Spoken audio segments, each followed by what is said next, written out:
Good day, good morning, good evening, but likely good afternoon when you see this. Pelicans Daily presented by Fan Arch. I'm your host, Dylan Bruton. Make sure to like, to share, to subscribe.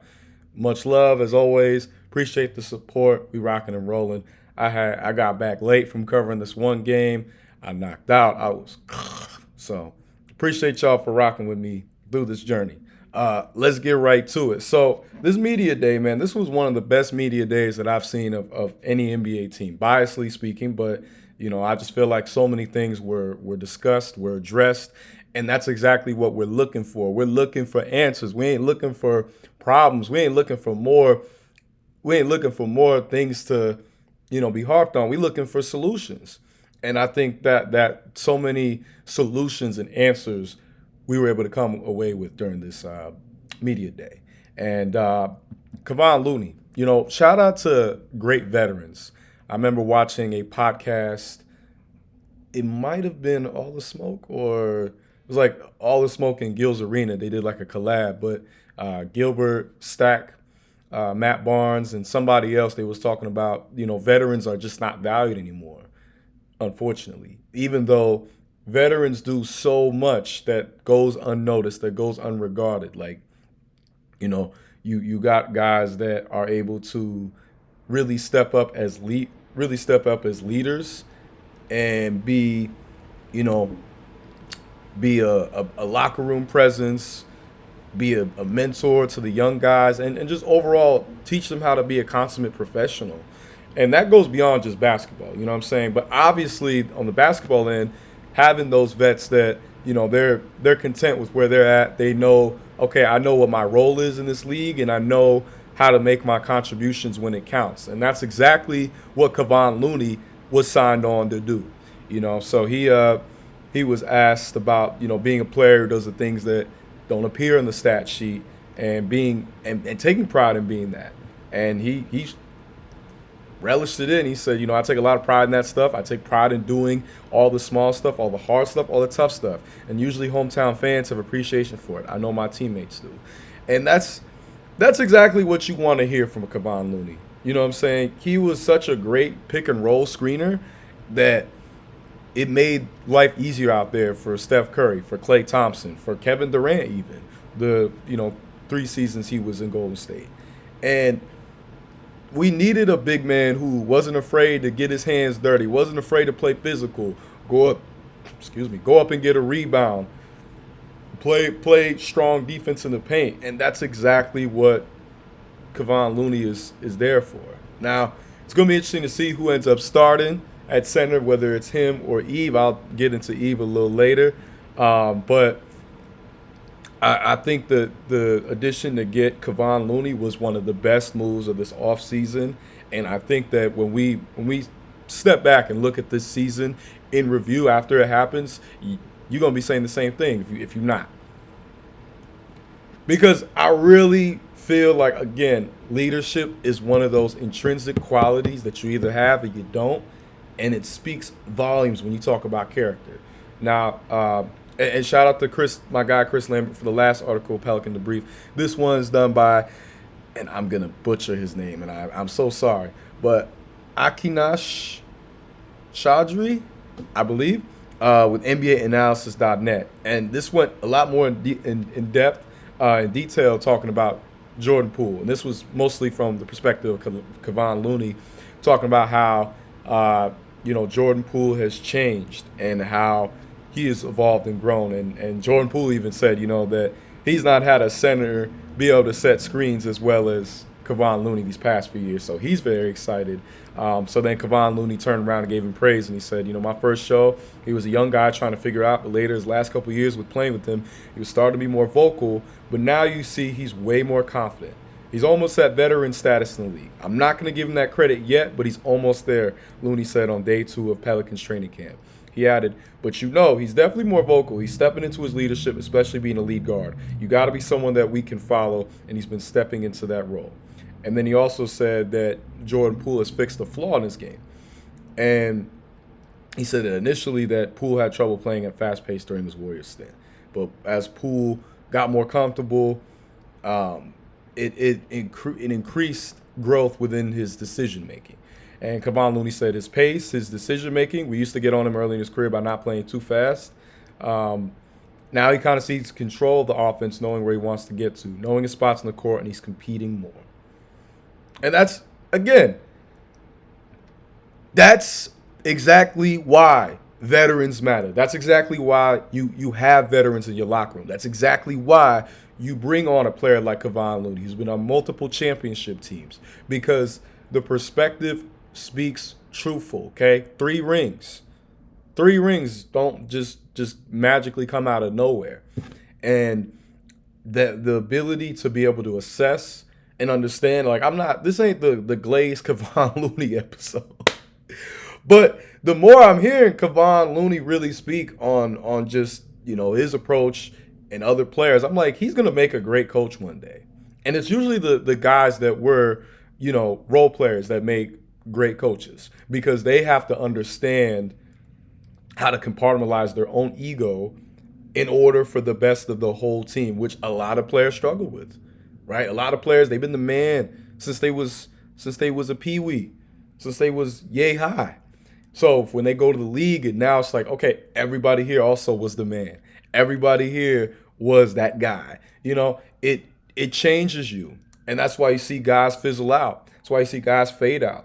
Jordan Poole, a lot of the dig on him has been he plays too cocky, plays too arrogant, but I think that's one of his greatest assets. However, it has to be within the confines of the offensive system and even the defensive by juxtaposition. But and I think that's the thing, is like Jordan Poole, it's not an issue of talent. That brother is talented. He can score in a multitude of ways. He can create a shot, as well as a lot of guys in his role. But it's just about the decision making. It's about making sure that it doesn't come at the behest of the rest of the team. And I think that's just the thing where Kevon Looney, having been a vet, having been around the game.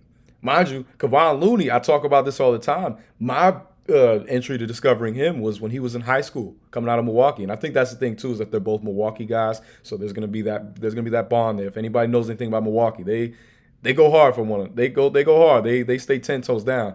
But Kevon Looney, coming out of high school, was getting Kevin Durant comparisons. This was, again, when Thon Maker was getting those comparisons at the time.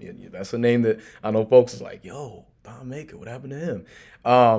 But Kevon Looney did not become that type of player even at UCLA, and he didn't even become that player with Golden State, but he still found a way to last this long for a reason. And that's kind of what he's saying with Jordan Poole. Is like the game has slowed down for him, which allows him to play at a better pace, play with better understanding, and that goes a long way. It makes a huge impact. So I love just hearing this stuff, because again, it speaks to the character, and it speaks to the type of team and culture that we are building. This is a culture that is about accountability and growth. And look no further but Yves Missi. Also, shout out to Chris Lambert for this article. But he was asked about, developing a shot from the outside, and loved this response. He said, I feel like I need to be able to do the stuff around the basket first to be able to expand the game. Right now, the focus is on the paint. And I love that. Thank you. Yes. Because, listen, there's nothing that grinds my gears more than when I see a big, especially 6'10" and above, be more of a stretch big, be more of a stretch forward, as opposed to just getting there in the post on the block, 1-2, finger roll, something. I'll develop a bank shot. Like, sure, have that. But if you can't set a good screen, if you can't finish in the paint, if you can't block a shot, if you can't rebound, you are getting it wrong. You are doing it wrong. You know what I'm saying? Like, come on now. Do it right. And look at the examples throughout history, okay? There are great big men who can space the floor, but they also added other aspects to their game that made them valuable. There are big men who that was their calling card, right? But if that's not your calling card, then like, what are you doing? What are you doing? You have size that is God-given, whatever, genetically blessed. Use it. Use it. Like, yo, if I was 6'10", y'all wouldn't know me, because I'd be on the court. So, um, but I think that's the thing about Eve is that for a guy like him who he came on to playing basketball late, um, like it's important to have that self awareness, especially at this age, because he is a late bloomer. But I love that, and I was very impressed again when I saw him in the summer league. I know like he underwhelmed in aspects, but I was impressed with his aggressiveness. That was the one thing that I was like, at least even though he didn't have the summer league that I expected him to have, he was aggressive. He was taking guys off the dribble. He was, the post game, like he was showing some bit of a shimmy, some bit of a drop step. Those are the types of encouraging signs that we need to continue to see. So Eve, rocking and rooting for you, my man, and keep it going. You know what I'm saying? Obviously with this whole team, but if we have Eve playing at a high level, then it's going to make things just exponentially easier. Now, obviously, I said yesterday, or last video, that our point guard depth is probably our strongest, but the bigs as well. You know what I'm saying? Because you got Eve, you got Carlo, who I haven't brought up enough, but I will be bringing him a bit more, especially preseason. Um, Obviously Derek Queen now in the fold, and then now Kevon Looney. So if we shoot, I'll even throw Hunter Dickinson there just for measure. But if we really put everything together piece by piece, we can do something. We can do something nice. So stay tuned. But I think this is a year of growth, and this is a year where again accountability reigns true. Each one teach one. Iron sharpens iron. All right. And my last but favorite part by all. Oh my gosh, come on now. Load. All right, so let's start. My guy David Weimer 8244. If Zion is on GLP-1, I say great. It means he was struggling with food and got the help he needed to get his weight down for his long-term health.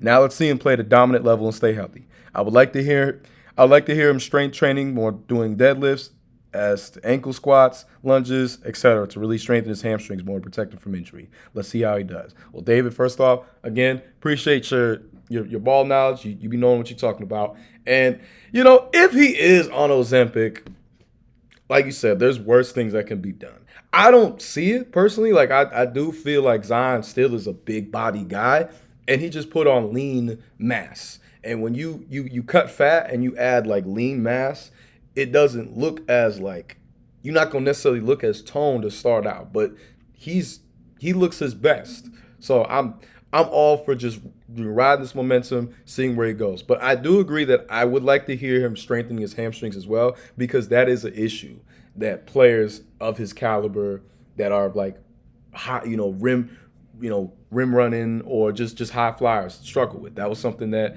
Blake started to have issues with. And Blake was a guy that Zion was compared a lot to coming into the draft process. So I agree with you on that. And I'm excited to see how he does this year. Like I said, dark horse MVP. You can book it. You've heard me say that all summer. All-time greats. Oh, no, well, actually, Tina was found this one then. All-time great. I'm going to end it out. Tina Miller 2300. Tell Acho to go meet on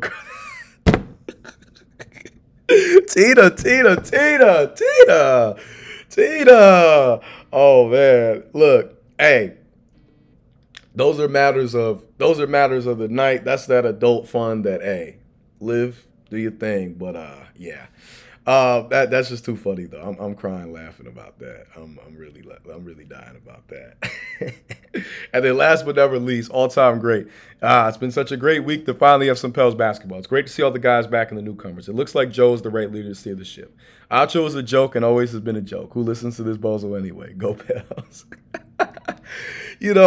Hey, you hit the nail on the head all around, man. All around. I do have a respect to some degree for Acho in the sense of, he's accomplished a lot, but a lot of his remarks and stuff like that, it just doesn't really do much. And he uses a lot of word salad to make himself, to position himself differently. And I'm not knocking it. I peep the hustle, but, it's just do your job a little better, man.